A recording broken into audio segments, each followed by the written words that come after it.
Kahit naalala ka't di ko malimot-limot ang sa atin ay nagaan.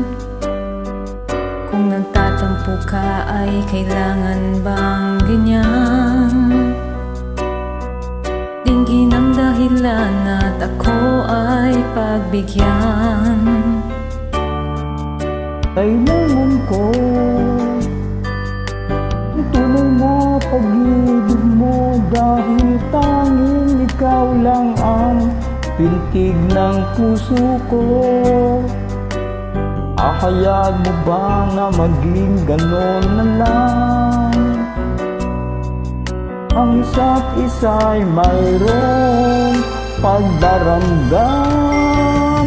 Bakit ipagbigyan muli ang ating pagmamahalan?